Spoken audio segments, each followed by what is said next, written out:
Hello, and welcome. Today, we are talking football. 8 years in the coaching business. 2 premierships with Manly. The current head coach of the Bulldogs. A man who needs no introduction. Des Hasler. Des, thanks for coming in. Pleasure. Well, what a week to have you on the show. Forget about Manly and the Storm. The battle at Brookie, in 2012, is this Friday. Has this had any effect on your preparations? No. It's just another game. Well, the newspapers think that there will be blood boiling in the stands. There is a police presence. Are you worried about the safety of the fans? No. Right. Bulldogs fans have been involved in violent brawls in the past. Many times. Some think your fans are too aggressive.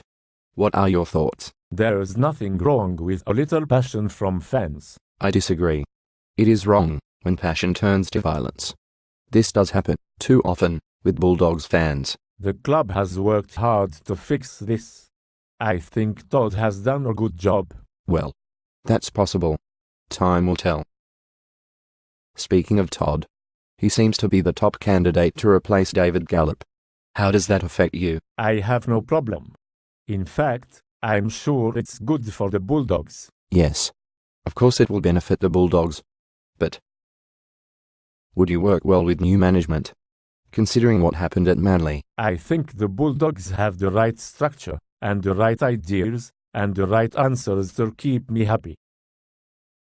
What on earth does that mean? Well, I think it is important to have a lot of control. I like to make decisions. This is important for a head coach. Are you saying that Todd's role is now redundant? This is because, since you came on board, you make the decisions. No, I didn't say that. Well, there is no doubt you work hard. In fact, we appreciate that you could do this interview. Even though you could only fit us in at 3 a.m. But there can't be many decisions left to make after you finish your working day. I do work hard. But I am not quite Kevin 24/7. Because I actually make everyone else's job easier. Now, the question everybody is asking. How have you turned the Bulldogs around so quickly? It's quite simple really. I just have to get inside the minds of the players. Once I have achieved this, I can help them realize their full potential. I see. Yes. Now, all the player contract escape clauses make sense. But how are you able to do this? Well, I can't give away all my secret. But I can tell you that it has helped for me to assimilate into my environment. Assimilate into your environment? Yes. Oh, I see. Quite the stereotype. But you do have help.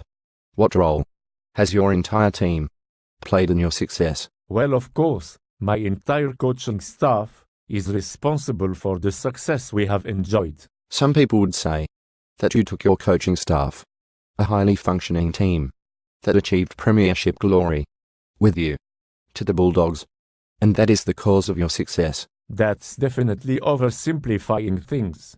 There's no doubt our coaching team is experienced, but there have been many factors in our success. Well, you certainly ripped the heart out of Manly's coaching structure and decimated their ancillary staff. Do you think this gives you an unfair advantage on Friday night? No. It is just basic economics. The market dictated the value, and Manly was unable to meet the market price. But you took less money to go to the Bulldogs. Yes. But my market value did not consist of just money. As I said before, I like to be in control. Therefore, my market value consisted of money plus power. As you know, from my well-publicized ongoing battles with the Manly board, Manly was unable to meet my actual market value. Well, your rise to the top has brought with it some criticism, not just from Manly fans. Jason Taylor recently wrote that the Bulldogs are getting away with murder. So, in 2004, the Bulldogs got away with gang rape. 8 years later, and the Bulldogs are now getting away with murder. You must have a very good team of lawyers. That is not funny. No charges were laid in 2004, and certainly nobody has been murdered. I'm sorry.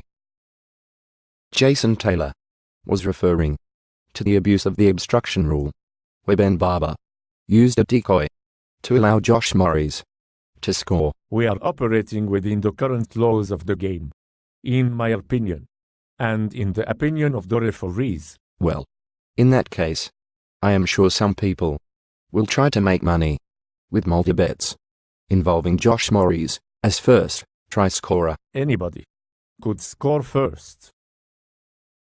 Yes, of course.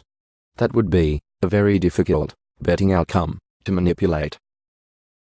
On the other hand, creating a penalty in front of the posts is not hard. In fact, a Bulldogs player has done this in the past. That was a one-off incident.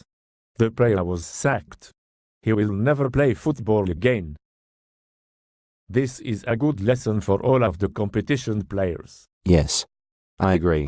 Well, that will be all we have time for today. Thanks, Des, for giving us your time. And, of course, good luck on Friday night. Thanks. Well, you heard it here first. The secrets to the Bulldogs' success. It will be an interesting match on Friday.